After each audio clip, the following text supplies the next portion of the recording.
سلام بچه ها، به این ویدیو خوش اومدین. من صالحم و میخوام یه پادکست سریالی ضبط بکنم. این اولین قسمت از اون پادکسته. اول از همه بریم سراغ این که ببینیم من کیم.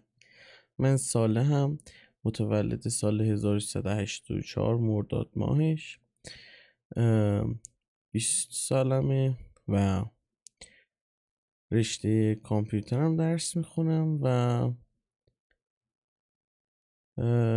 از سال 97 96 اواسط 96 به بعدم استریم تماشا میکنم، یوتیوب میبینم و خودمم سال 99 اشتباه نکنم شروع کردم یه سری استریم گذاشتن. توی این راه خیلی افراد زیادی اومدن و رفتن، چه به صورت دوست، چه به صورت دشمن، چه به صورت هیتر، چه به صورت افرادی که به نظر میاد از تو خوششون اومده. خیلی گذشت تا من تلاش‌های مختلف بکنم برای ویدیو ساختن، برای ویدیو گرفتن، برای استریم کردن، برای موفق شدن تو اون و برای اینکه بتونم یه قفلی به اسم تنبلی، که نمیشه اسمشو گذاشت تنبلی، رو بشکنم و شروع به کار کردن بکنم. اونم نه کار کردنی که بقیه تو ذهنشونه، سبک خودم، به شیوه خودم. بریم سراغ بحث بعدی. من چی مشکلی دارم؟ ببینید، چند روز پیش من رفتم و یکم فکر کردم و گفتم که خب من این همه کار شروع کردم، این همه تلاش کردم و کارهای مختلف رو پیش گرفتم و هیچ کدومم آخرش نشد. این از کجا نشد میگیره؟ این برای چیه؟ این چه موردیه که باعث میشه همچین اتفاقی بیفته؟ تا اینکه رفتم و این مسائل رو با یه مقداری درصد پایین، یعنی اون هولو به هوش مصنوعی ندم، رفتم بهش گفتم و اینطوری برگشت من گفت که ببین، تو طبق توضیحاتی که دادی حدودش 4 سالی میشه که افسردگی شدید ذهنی داری و این توی اعمالت هم مثل این که خیلی شدید مشخص. گرچه من با کسایی که صحبت میکنم سعی نمیکنم بهشون بگم که من چیم، اوضاعم چطوریه، حالم بده، خوبه، چطوریه، اینا اصلا برام مهم نیست تو گفتار رو در رو باهاشون. مشکل بعدی هم ناتوانی در انجام کارهاییه که میدونم قرار زندگی رو بهتر بکنه. آره، یه کوچولو تقلب کردم، واضح بوده. مثلا پیاده روی کردن. خب من نمیتونم الان بلنشم اینجا بگم که آی ببینید چی کم آمد، اضافه وزن دارم. نمیتونم این کار رو بکنم. چون پیاده روی دیگه، برنامه ریزی، نوشتن چیزهایی که فکر میکنم قراره در آینده به دردم بخوره، نوشتن ایده هایی که تو ذهنم دارم و فقط فکر نکردن، یعنی فقط فکر نکنم، یه سری کارا هم براش انجام بدم، حداقل یه جا مکتوبشون کنم که بعداً نگم یادم رفت. میدونی؟ و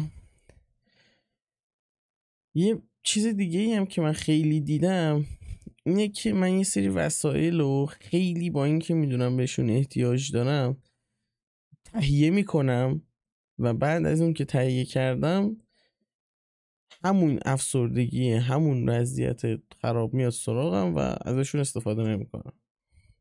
خیلی مثال های بارزی من همین الان دارم. یکیش همین میکروفونی، یکی جلومه، یکیش صندلیه، یکیش چه میدونم انواع و اقسامه میشه گفت.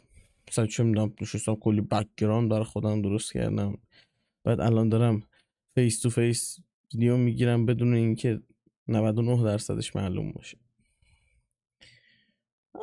مهمم نیست.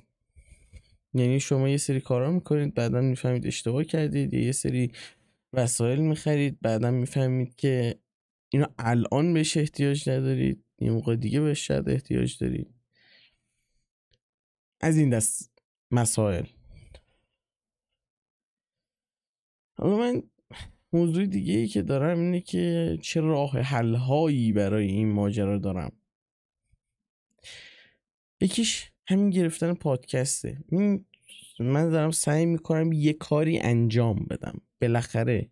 برای اینکه بعد من معلوم بشه باید یه کاری انجام بدم، باید یه چیزی از خودم نشون بدم تا بتونم اون استعداد اصلی خودم رو برای خودم کشف کنم. شاید من الان بدونم چی کار میخوام بشم ولی برای شروعش، برای اون هدف اولیه چیزی به ذهنم نمیرسه.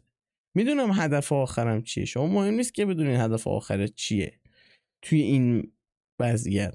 مهم اینه که هدف اولتو چیده باشی و به سمتش رفته باشی. من خیلی استریم کردن دوست دارم، بازیایی هم بوده که استریم کنم، یعنی مخاطب خاص خودشونو دارن و تو ایران هم خب خودتون میدونید مخاطبین کمن و خیلی کنترل شده. خیلی اوقات نگاه میکنن مثلا بچهای 10-12 ساله یه دفعه میبینی گوشی رو پیچوند و یهو اومد دید این چیه، این کیه اینجا داره شروور میگه چه میدونم، یا داره چه میدونم این بازی سوبر چیه داره بازی میکنه. مثلا من ایج آف امپایر بازی میکنم، بازی استراتژی به شدت جذاب ولی نه برای همه. مثلا من اکثر افرادیو که دیدم خیلی میشینن این بازی میکنن و ادامهش هم میدن، یعنی افرادی هن که مثبت 30 سال سن دارن اکچولی. بازیکنایی هم که بازی میکنن یه 2-3 تاشون هستن که میدونم سنشون تو صدر ماجرا سنشون بازم از من بیشتره ها، ولی زیر 30 سالن. میدونی خیلی طرفدار آنچنانی نداره توی این کشور. و از قضیه دیگه هم که بخوام توضیح بدم، یعنی ماجرای دیگه هم که بخوام توضیح بدم، این اعتماد به نفس خورد شده یه که من دارم. خورد شده توی یه سری کارا هنوز نه، ولی توی یه سری کارا کاملا خورد شده. برای گفتنش احتیاج ندارم که توضیح بدم. درک بکنید شرایط. و اضافه کردن محیط کاری. شما شاید یک جایی باشه که مدت‌ها سعی کردین توش کار انجام بدید، مدت‌ها سعی کردید اونجا رو به عنوان محیط کاری خودتون بپذیرید. خیلی از یوتیوبرها میان تو یه جا کار میکنن و کار میکنن و کار میکنن و کار میکنن بدون اینکه در نظر گرفته باشند که اونجا شاید خونشه، استودیو نیست مثلا. یا برعکس، یک اتاقی داره، من مثلا اتاقی دارم تخت و از توش برداشتم بردم. خیلی وقتی که من تو این اتاق تخت ندارم، 2 میز اینجاست، 2 سیستم اینجاست. حالا 2 سیستم که دارم میگم یه سیستم و یه لپتاپ و جایی اصطلاحا برای خوابیدن تو این اتاق وجود نداره. اینجا اتاق گرمیه، برای این کار اصلا کافی نیست. با کلی وسیله برقی که ممکنه شما اگه بخواید بزنید نصفشون رو داغون کنید. میدونم اگه فضای بزرگتری داشتم این مشکلات هم نبود، تخت مینداختم اونجا یا رخت خواب مینداختم اونجا میخوابیدم. اینجا برای من حکم استودیو رو داره. در این حال که اینجا حکم استودیو رو داره، من اینجا رو خونه خودم بیشتر میدونم تا وقتی این در رو باز میکنم. پس 2 مشکل ایجاد میشه. یک، این که من اینجا احساس راحتی بیشتری میکنم. 2، این که احساس میکنم اینجا استودیو و باید الان کار کنم و وقتی که میخوام کارم رو انجام بدم نمیتونم کار کنم، وقتی میخوام کار نکنم هم نمیتونم کار نکنم. یعنی جفتش با هم یه درگیری ذهنی میشه و میاد اینجا. من میخوام ببینم چی کار میتونم بکنم که بهتر بشه این ماجرا. یکی این که همیشه اینجا رو منظم نگه دارم. شما وقتی که وسیله‌ای رو استفاده میکنین به طور مثلا این که الان اینجاست، اینش نزده باشی بیرون، درش رو قشنگ بسته باشی، همه وسیله هاشو جمع کرده باشی و اونجا اصطلاحاً تمیز باشه. اگه من هر روز این تعهد رو داشته باشم که بتونم اتاق خودم رو تمیز نگه دارم، میتونم به این باور پیدا بکنم که میتونم یه سری کارهای دیگرم انجام بدم. مثال چیه؟ مثال اینه که خیلی از افراد، خیلی از بچه هایی که تو سنهای پایین تر هستن و خود ما هم تجربه کردیم و بزرگترهای ما هم تجربه کردن، اینه که از یه سنی به بعد که درس نخونی یا کتابهای درسی رو باز نکنی و نخونی دیگه نمیتونی بخونی. PDF رو باز کن جلو چشت باشه نمیتونی بخونی، چشمات درد میگیره. من صفحه سفید میبینم میسوزه چشام. ولی به مجرد این که یک کتاب دیگه مثلا با موضوع تاریخ یا موضوع رمان یا انگیزشی یا حالا هر چیز دیگه میخونم شاداب میشم، میخونم یا میبینی 2 ساعت از وقتم گذشت و دارم اونو میخونم. اما وقتی کتاب درسی میشه میگم فردا باید برم اینو ارائه بدم، فردا باید برم امتحانشو بدم، فردا باید برم فلان کنم، دیگه دست به اون کتاب یا دست به اون PDF نخواهم زد. و اینجاست که مشکل ما شروع میشه. تو میدونی که این کاری که داری میکنی، مثلا دانشگاه رفتنه، تا حدودی به زندگی تو تأثیر میذاره و تو بالاخره باید اینو به یک حدی برسونی و به اصطلاح مدرکشو بگیری تا خیالت راحت بشه که آره من فلان مدرک رو دارم، اگه بازار کاری با مدرک بخوام برم اجازه بدن برم. خب الان شاید خیلی ها بیان بگن که این تفکری که داری قدیمیه. هم قدیمیه، هم ما در عصری زندگی میکنیم که همین باید باشه، هم نباشه هم مشکلی نداره ولی باید باشه. خب جوونی مثل منی که 20 سالمه اینجا گیرپاژ میکنم و میگم که بکنم نکنم، بخونم نخونم، الان از زندگی عقب میفتم، الان فلان میشه. یا دوست من که الان سربازه این 2 سال میگه الان دارم وقتمو هدر میدم، دارم وقتمو هدر نمیدم، الان یه سری از من جلو میزنن، الان من عقب میفتم و مثلا 5 تومن حقوقی که من میدن هیچ کاری نمیتونم بکنم. یا منی که مثلا میرم دانشگاه فلان قد بعد شهریه بدم، الان من کار درست حسابی نمیرسم انجام بدم، 5 روز در هفته دارم میرم مثلا دانشگاه. این چیزا مطرحه.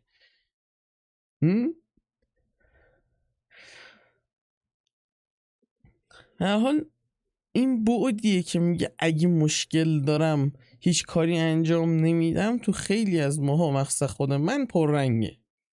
میخوام انجام بدم ولی وسطش افکارم میریزه به هم، میگم که من فلان کار انجام ندادم، من فلان کار رو باید انجام میدادم، چه اشتباهی کردم، چرا باید این مسائل الان به ذهن من برسه و امثال هم. چیکار میشه کرد؟ خیلی فکر کردم، میگم چند بار برنامه‌ریزی کردم تو گوگل کلندر، فکر میکنم گوگل کلندر رفتم برنامه ریختم فلان ساعت برو فلان کارو بکن، فلان ساعت مثلا برو حموم، فلان ساعت برو چه میدونم ورزش کن، فلان ساعت برو بازی کن با کامپیوترت، یا مثلا یه 2-3 ساعت برو دراز بکش، ساعت بذار دم دست زنگ بزنه که آره دیگه تموم شد تایمش بلند شو، یا برو اتاقتو تمیز کن، یا برو نمیدونم خودتو مرتب و ترتمیز کن، چه میدونم موهاتو شونه کن، برو یه سشواری بهش بکش، یا برو چه میدونم لباساتو اتو بکن، یا برو برای فردا برنامه بریز آماده کن ببین میخوای چی کار کنی، یا برو به بچه ها زنگ بزن بگو که من میخوام مثلا فردا برم فلان جا میان یا نه. از این کارا وقتی که از این مسائل برد میشیم و رد میکنیم، تازه میگیم که من اینا رو نوشتم بهش انجام ندادم، این برنامه ها رو نوشتم انجامش ندادم، اونم یه بخش دیگه از افسردگی رو به شما تحمیل میکنه و فرو میشه به اصطلاح، حالا نباید میگفتم. حالا چیه؟ این مثلا این تسک شما، این کار شما، من این کار رو میخوام انجام بدم، این کار من چیه؟ مثلا فردا برو از ساعت فلان تا فلان بدو و برگرد خونه ورزش کن. مثلا صبح بلند میشی ساعت 7 صبح میگی خب من باید برم این کار رو انجام بدم، چقدر تخت خواب گرم و نرمه، بذار یکم دیگه بخوام، چشتو میزنی میبینی ساعت 9. خب میگی من 2 ساعت وقت گذاشته بودم این کار انجام بدم، حالا وسطش هم بلند میشدم اشکال نداشت. وسطش بلند نشدی، تهش بلند شدی، سر ساعت مثلا 9 گذاشتی که من برم حموم. رفته بودم بیرون، من میرفتم بعدش حموم، پس این کارم میپره. به جای اینکه بلند شی بری یه مقدار از اون وقتی که میخواستی بذاری بری حموم یا مثلا چه میدونم درس بخونی و اختصاص بدی به این که بری یکم پیاده روی بکنی، تایمش حالا کمتر باشه و برنامه اون روز تو یکم فشرده تر کنی که اون کار انجام بشه. این یه راه حل برای همونه. یا مثلا انجام نشد، اوکی انجام ندادم، بالاخره که قرار نیست که همه یه کارهایی که توی برنامه‌ام نوشتم و انجام بدم. یه لحظه انجام بدم. پس میم چیکار میکنیم؟ اونو رد میکنیم، خطش میزنیم یا مینویسیم نشد فردا انجام میدم. خیلی ساده. من به شرط اینه که فردا انجامش بدی، یا نه اینکه بذاری بعدن، من بذارم بعدن. یا یکی میبینی که داره سیگار میکشه یا خودت داری سیگار میکشی، فردا بیدار میشم و سیگار میزنم کنار مثلا.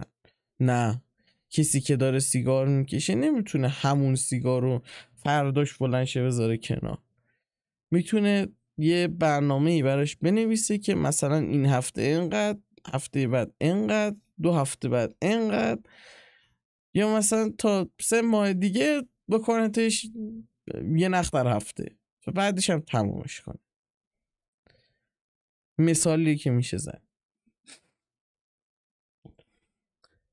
یا شما، خود من میخواستم برنامه بذارم که هفته‌ای 2 تا پادکست بگیرم، فکر کنم بحث 3 ماه پیشه، 2 تا پادکست بگیرم، یه ویدیو هفته‌ای برای یه چنل گیم بگیرم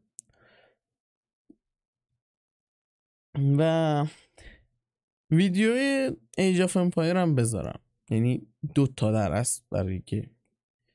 من میخواستم یکی هم بگیرم برای ولاگ. حالا میدونم خیلی نشدنیه، ولی اون موقع من تو ذهنم بود من باید انرژیمو بذارم، اگه این کارو بکنم میتونم تا تش برم، بالاخره یکی از اینا میگیره. این فکر من اشتباه بود. الان میتونم اینو توضیح بدم. اکران اشتباه بود. گفتم یکی از اینا بگیره اشتباهه. چرا حتما باید یکی از اینا بگیره؟ چرا من تلاش نکنم روی یه دونه از اون محتواها کار کنم و چرا نیام اونو گسترش بدم، روی اون تمرکز کنم؟ بالاخره آدم میتونه اکثر وقتا روی یه کار درست تنظیم بشه و میشه گفت کارشو ادامه بده، بهتر انجامش بده. مثلا من چالشی که الان دارم با دانشگاه همینه، یا کسی که سربازه چالشش همینه. خب منی که الان دانشگاه میرم چالشم برام اینه که یه کار دیگه اضافه میشه که اون یه کار نیست. مثلا 20 تا واحد شما برداشتی، این 20 تا واحد 10 تا کلاسه، هر کدوم 2 واحد.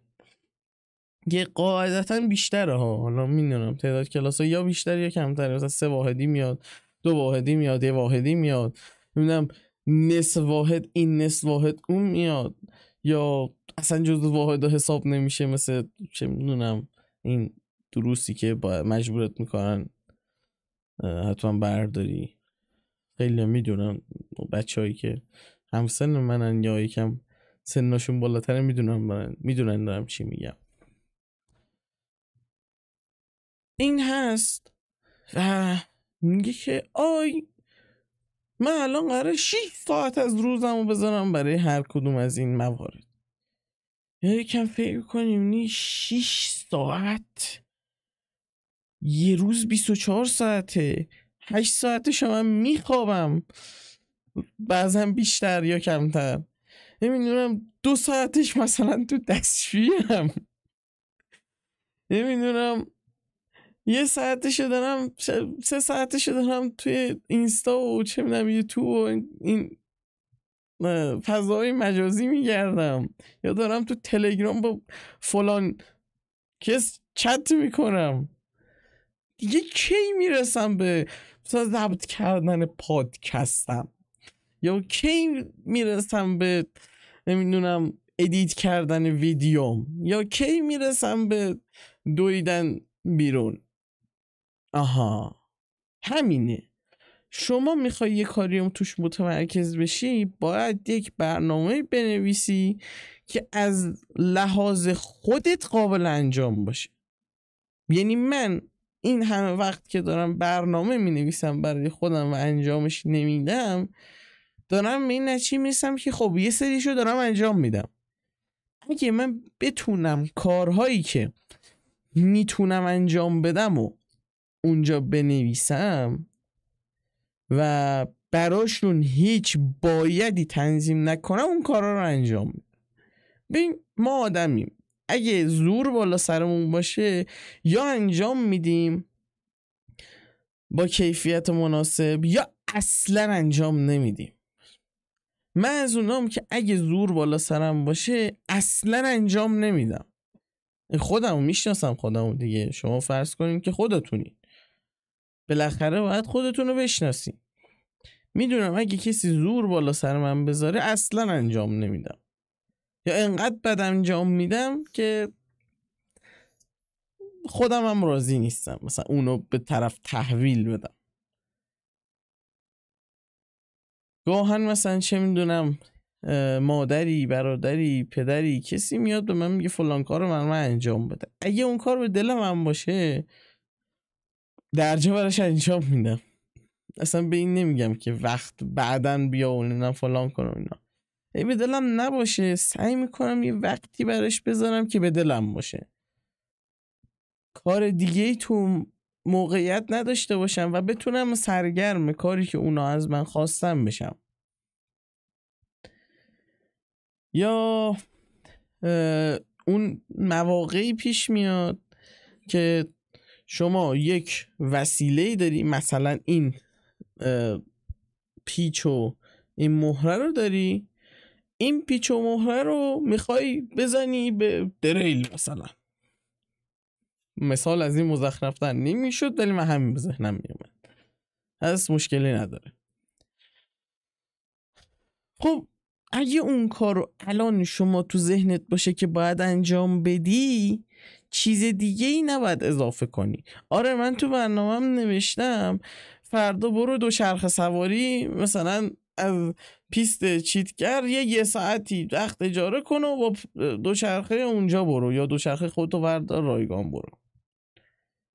خب مثلا دارم میگم من که الان میخوام این کار انجام بدم این مهمتره یا اون پیچ و مهره رو زدن مثلا به دریل یا به دیوار؟ معلومه اون چیزی که الان ذهنتو بیشتر درگیر کرده اونو بزن به دیوار و ادامه وقتتو برو اون کاری که توی برنامه‌ات نوشته انجام بده. اینطوری بهتر نیست؟ قطعا بهتره دیگه. حالا من برای خودم اومدم 2 کار کردم. اومدم برنامه هفتگی گرفتم که حالا نمونه انجام شدهش هم اینجا هست. 3 روزش گذشته بود، 2 روز آخر من نوشتم. خب و کارش هم انجام دادم خدا رو شکر. اولین باره که اینو میتونم به صورت کامل ازش دفاع کنم که اون کارهایی که نوشتم اونجا رو انجام دادم. 2 کاری که قبلا کرده بودم، این سالنامه رو خریده بودم و توش برنامه‌های عادی رو می‌نوشتم که هیچی، اون به پای خودش هنوز هست. 2 اصلی اینه، خیلیاتون میدونین اینا چی، اینا ماژیکای وایت بورده. یک تخته دارم من که روی اون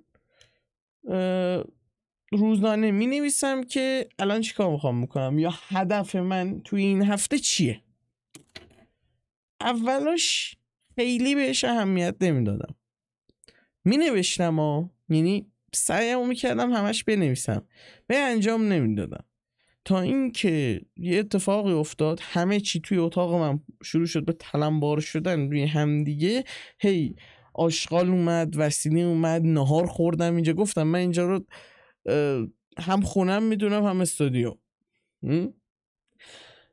چه میدونم وسیله اومد، ظرف اومد، بشقاب اومد، چنگال و نمیدونم چاقو و جعبه پنیر سن خورده شده و لباسایی رو هم تلمبار شده و دیگه وسایلی که نمیدونم اصلا کی قرار استفاده بکنم و داشتم مثلا یه مدتی استفاده شده به اندازه کافی، بعد یا همونجا مونده دیگه دستش نزدم. آشغاله کف اتاق و آبی که از کولر میچکیده و حالا من مشکل برطرف کردم. خیلی خوشحالم از این ماجرا. چسب آکواریومی حتما خونتون داشته باشید، خیلی به کار میاد. این درز و دورزا رو خوب میتونید باش ببندید. حالا من میگم چسب آکواریومی همون حرارتی منظورمه، تفنگی ها خیلی باحاله.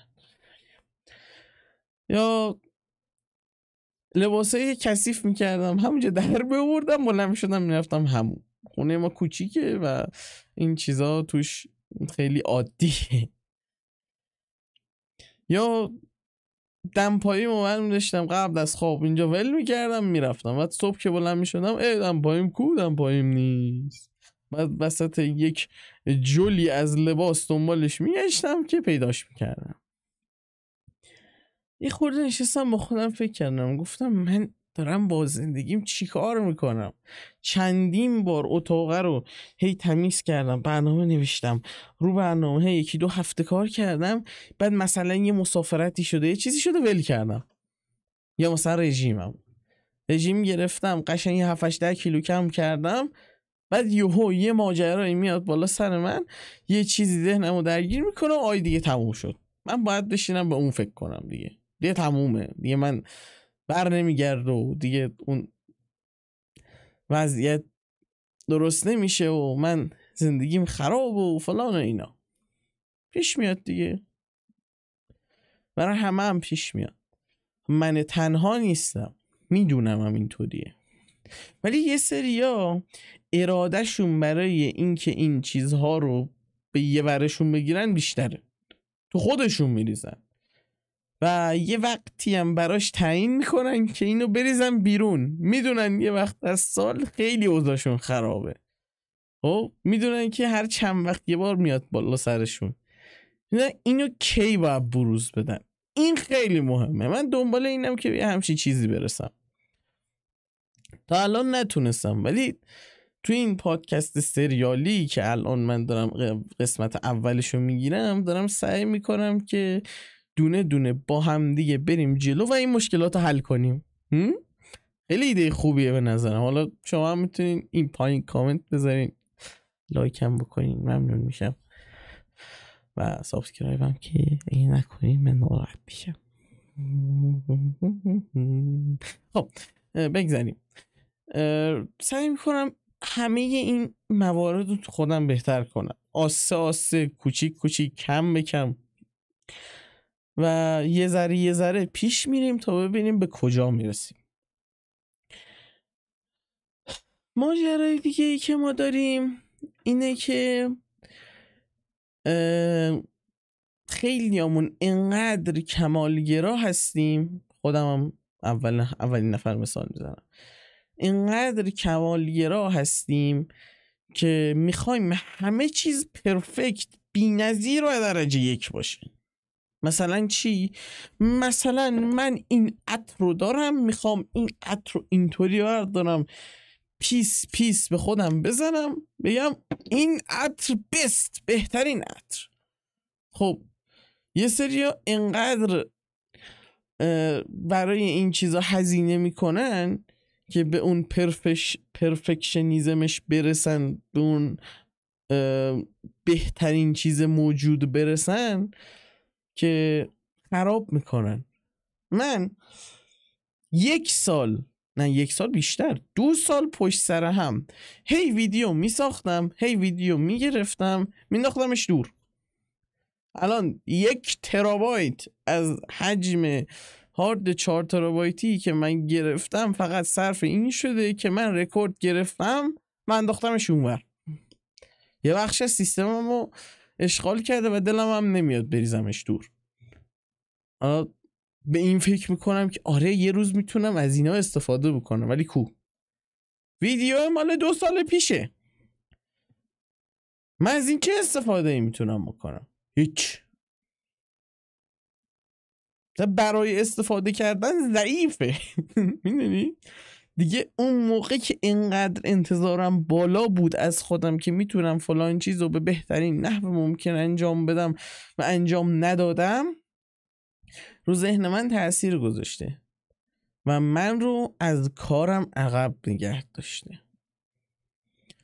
برای همین گفتم که چه کاریه بهتر از این که من بیام چیزی که بدون آلایش خودم جلوی دوربین و میکروفون هستم و برای شما بگم. چرا که نه؟ که اون کاره رو انجام داده باشم. اون ترس پرفکت بودن که من الان اگه اینو خوب انجام ندم یا بد باشه هیچ کس نمیبینه و قرار نیست موفق بشم، بریزه. شما موفق شدن و تو کارتون نباید اون درجه اول بذارید، انجام دادنش و بعدش موفق شدن. این موفق شدن باید باشه ها، ولی نه اینکه درجه اول ماجرا باشه. تو اگه اون کار انجام ندی رسما هیچ کاری نکردی. تو ذهنم الان من توی عمارت مثلا چند میلیون دلاری دارم زندگی میکنم، الان قراره برای من فلان غذا رو از فلان رستورانی که عاشقشم برام بیارن. نه، تو اینا رو فقط داری تصور میکنی، کاری براش انجام ندادی که بهش برسی. منم همینم، استریم میکردم 1 ماه 2 ماه، بعد این 1 ماه 2 ماه خسته میشدم. مثلا تازه داشته میگرفتم، مثلا 20 نفر 30 نفر اومدن دارن نگاه میکنن، یه دفعه من میگم ببین بیتریتمون درست نشد، الان روز 3000 قرار بود استریم کنیم، داره 2100 استریم میشه. من میخوام 80 استریم کنم، سیستمم نمیکشه. اینا رو من تو ذهنم داشتم و دارم چیزای خودم رو میگم.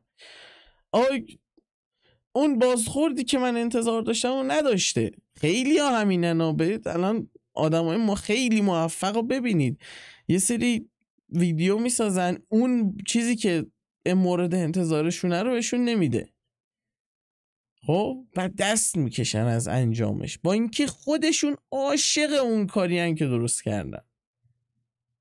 ولی شاید سلیقه همه نباشه. سلیقه همه نبودنم یه گله‌ایه که خیلی از تولید کنندگان و محتوا کانتنت کریتورها دارن. اما باید واقع بین بود، بعد همه چی درست و راحت و به موقع و به جا دید.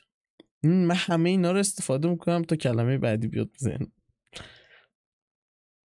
باید دید که اون جامعه، اون مردم چطوری جذب کار تو میشن.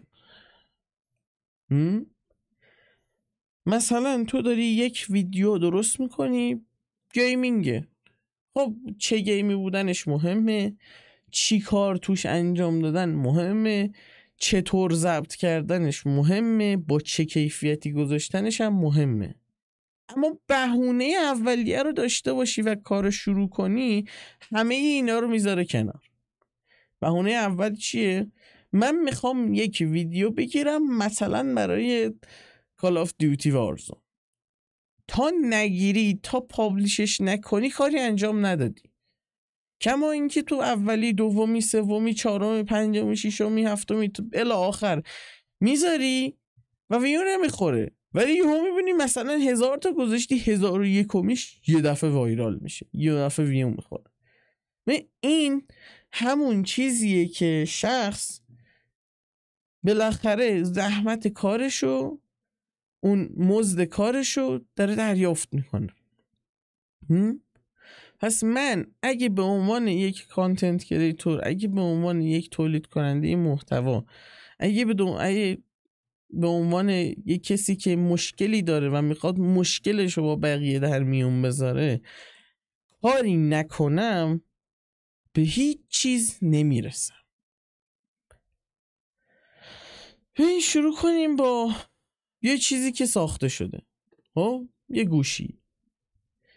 این گوشی و کسی که برای اولین بار ساخته بود قاعدتا نمیخواسته این شکلی بسازتش. این شکلی نمیخواسته درش بیاره، میخواسته یه چیزی بسازه که بعداً بقیه کاملش کنن. بنابراین اگه شما شروع کننده یه کار باشین، بقیه راهتون رو ادامه میدن و از این نباید بترسید که یکی از شما قراره بهتر باشه. فکر میکنم اولین گوشی که ساخته شد مال کمپانی موتورولا بود. خودم یه گوشی موتورولا دارم، الان حالش ندارم، از اینجا بردارم بیارمش. یه چیز انقدی گنده 2-3 کیلو، نیم ساعت هم بیشتر باتری نیگه نمیداشت و فقط شما میتونستی اینو روشن کنی بگی الان من فلان جا خاموشش کنی. هزینه ارتباط هم زیاد بود دیگه.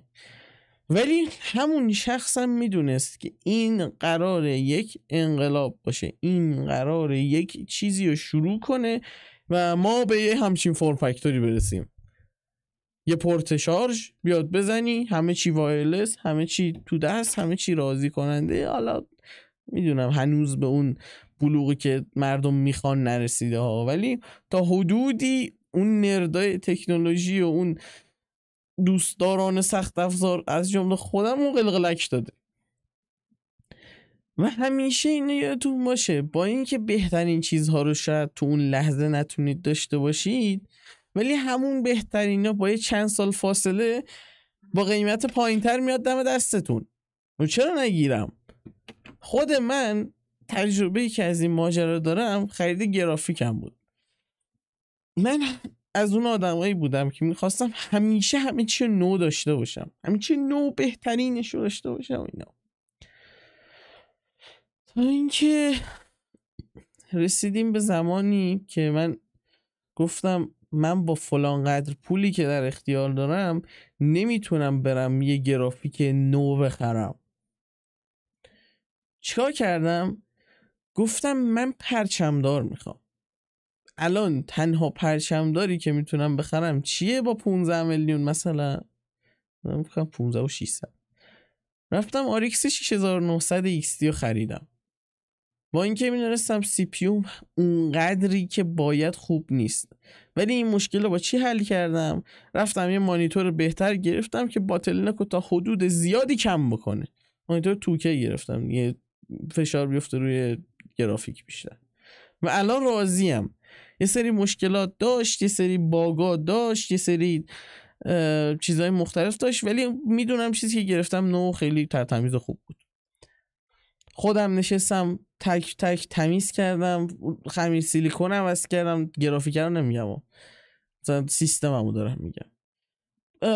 همه کاراشو خودم دونه دونه سعی کردم یاد گرفتن. اون کسی که در اولین بار این سیستم رو اسمبل کرده بود هیچی از کیبل منیجمنت نمیدونست و من خودم نشستم همه اینا رو دونه دونه انجام دادم.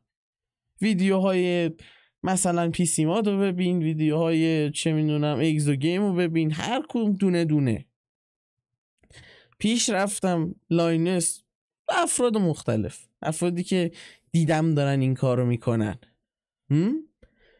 دونه دونه اینا رو من خودم رفتم انجام دادم و به این نتیجه که الان دارم میبینم رسیدم. هیچ مشکلی توی سیستمم وجود نداره. تا چند وقت پیش وجود داشت، یه SSD نداشتم دیگه یه SSD خیلی داغون ساتا روی فقط برای ویندوز هم بود که نمیتونستم ازش استفاده دیگه هم بکنم و ضعیفم شده. رفتم این SSD حالا بعد این مدت ها خریدم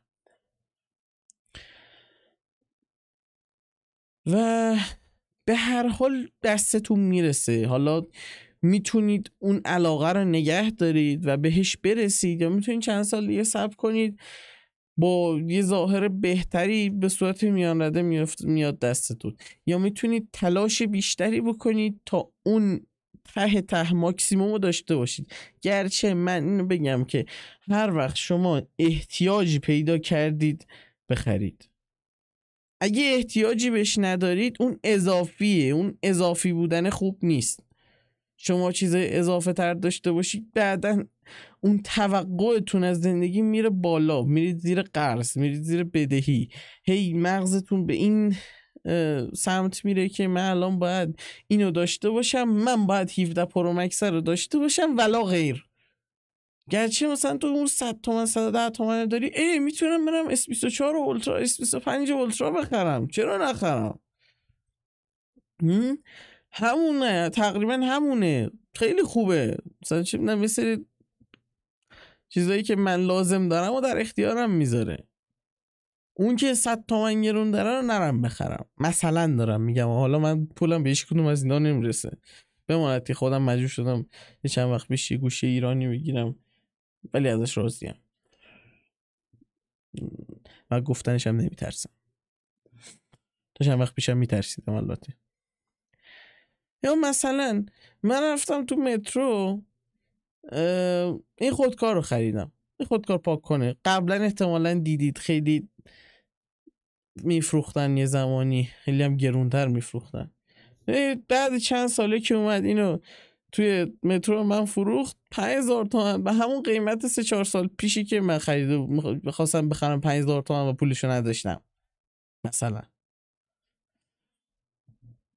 بالاخره به دستتون میرسه.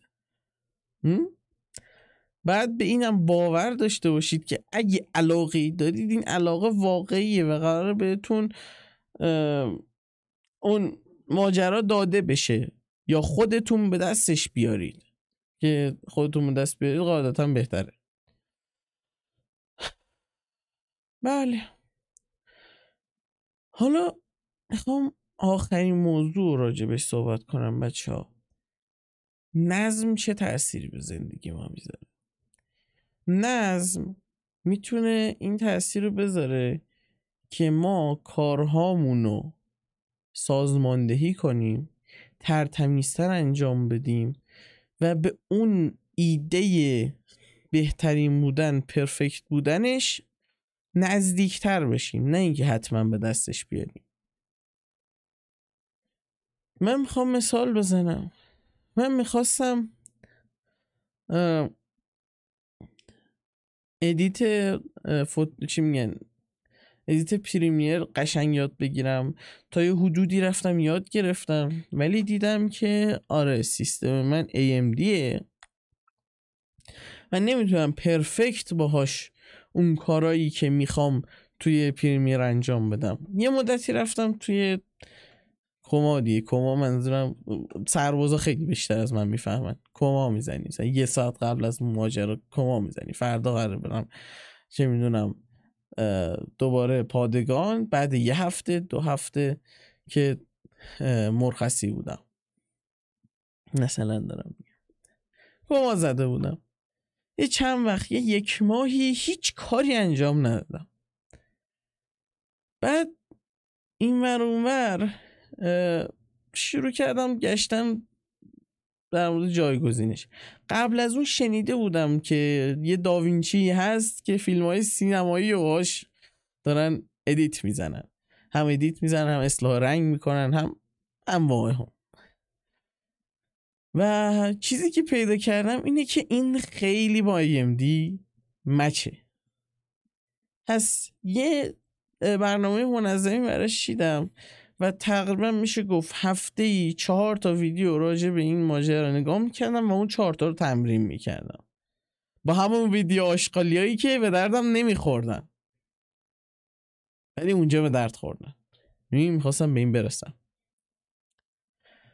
و الان خدا رو شکر میتونم تو داوینچی اون بهتر بودن رو، اون بهترین بودن از خودم رو به نمایش بذارم. گرچه بهترم میشه ها، ولی تا الان من اینقدرشو تونستم پیش ببرم. مثلا من هنوز خیلی کار رو هنوز بلد نیستم. مثلا چه میدونم برم فیوژن همه اونا رو دونه دونه انیمیشن بندی کنم، بسازم، تک تک فیدا رو خودم تک تک به دست بیارم و از این کارا میتونم بکنم. هنوز به اون جرأت، به اون باور نرسیدم که میتونم. بله، نظم این کارا رو میتونه بکنه. من خودم تاثیرشو دیدم، ولی هی گذاشتم کنار، هی دوباره برگشته، هی گذاشتم کنار، هی دوباره برگشته. مثل خواب میمونه. شما دیدین که مثلا 1-2 سال اگه بکوب شبا رو بیدار بمونید چه اتفاقی براتون میفته؟ حتی اگه سعی هم بکنید نمیتونید روز بیدار شید. شب بخوابید و روز بیدار شید. من خودم الان همینم. الان که من دارم این ویدیو رو میگیرم ساعت 1:35 بامداده، یعنی شبه، نصف شب. ولی از این بابت خوشحالم که حالا چون دارم دانشگاه ها شروع میشه و تابستون رو به اتمامه، میتونم حداقل صبح بیدار شم. گرچه من تو انتخاب واحدم کاری کردم که ساعت 9 و 10 کارم شروع بشه و اینم خودش جای بحث داره که میتونستم واحدهای بیشتری بردارم. اگه این کار نمیکردم 7 صبح برمیداشتم این سری ها رو ساعتهای اینا رو بذاریم کنار. من میخوام انقدری کارم منطقی پیش بره که بتونم به چند تا کاری که دارم برسم. هدفمو گذاشتم این که این سالی که داره میاد، این سال حالا تحصیلی، من سالمو با نوروز شروع نمی کنم. یعنی این اتفاق برای اکثر ما افتاده که از مهر سال شروع میشه و تا مثلا 23-24 خردادم ادامه داره. بر خیلی بیشتر هم طول میکشه و من سالم از مهر شروع میشه، وقتی که باز اون زوره بالا سرته. یعنی من میخوام این زوره که الان بالا سرمه رو زور نبینم، یه موهبت ببینم، یک چیزی ببینم که قراره به من کمک کنه. حالا درسته استادا قراره کارهای مختلفی انجام بدن که رو مختون بره، اینا رو اصلا بذارید کنار، ولی شروعش رفتن و برگشتن از اونجا میتونه این نظمه رو به شما بده. من چند سال این نظمه رو از دست دادم. مثلا من از وقتی که کرونا اومد 9 بودم، اواسط 9 بودم دیگه درست نرفتم مدرسه و وقتی که رفتم 11ام و کرونا دیگه پت پتاشو زد و تموم شد، تقریبا 2-3 ماه از اونم گرفت، دیگه درست نرفتم سر کلاسا. مثلا یه بار حالم بد بود میگفتم حالم بده دیگه نمیرم، یه بار حالم خوب بود میگفتم امروز هم خیلی خوبه نمیخوام برم اونجا، یا میگفتم که کی حالشو داره بره با این معلم‌ها و استادای در دک و دیوونه مثلا داداشو بگذرونه. یعنی اون بعد مسافته، چون کسی که تهران زندگی میکنه میدونه اگه چیزی نزدیکش نباشه رسیدن بهش مثل آرزو میمونه، کابوست میشه که بخوای بری اونجا چطوری برم، مثلا اگه جای شلوغ شهر زندگی بکنی یا مترو دم دستت نباشه، مثل من که مترو اصلا دم دستم نیست، خیلی دوره از من، یا دور نمیشه بهش گفت، بده مسیرش، اون حمل و نقل عمومی که از اینجا رد میشن خیلی بی برنامه و در داغون و اینا، نمیخوام توضیح بدم. همین یکی از فوبیاهای من بود، دیر رسیدن. من از دیر رسیدن یه جا بدم میاد، من از زود رسیدن یه جا هم بدم میاد، خیالم راحت نمیکنه، من میخوام به موقع برسم. نه همین یه ساعتی میزنم از اونجا میام بیرون و وقتی که میبینم فلان چیز بدون برنامه است استرسام شروع میشه. پس ببینید نظم اینه، نظم چیزیه که باعث میشه زندگی شما روی غلطک بیفته، بهتر کار انجام بشه. من میگم من اگه بتونم اینو به دست بیارم و تو این پادکست سریالی به اون حدی برسم که یه آدم با سن من که میخواد موفق بشه برسه، میتونم خیلی کمک کنم و قاعدتا اون کسایی که از همین اول میان اینو نگاه میکنن بیشتر میتونن منو درک بکنن توی این مسیر، چون قراره منو بشناسن، منم قراره اون افرادی که قراره بیان ایزی کامنت بذارن، حالا کامنت خوب بد اینا، اونا رو بشناسم. من آدم تنهاییم، حالا درسته که یکم جابجاست ولی باید بگم من آدم تنهاییم. رفیق به اون صورت دارم، مثلا 7-8 نفر هستن که حداقل تو ذهنم هست و اونا مشغله‌های خودشونو دارن، کارهای خودشونو دارن، نمیتونم هر روز باهاش صحبت بکنم. یه نفر هست اونم محمد، احتمالاً تو این چنل دیدینش، 2 تا ویدیو ضبط کردیم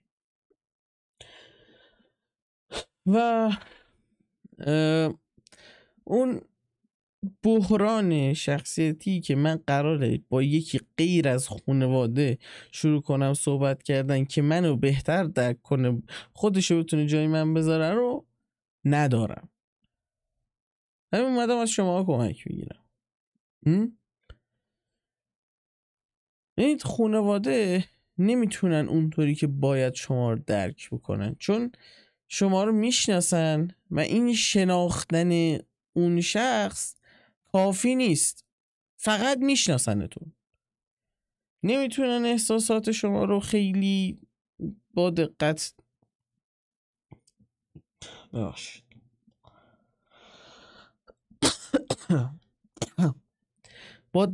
دنبال بکنن، نمیتونن اونقدر با شما همدردی کنن و این حسی که الان این پر رو میشه بسته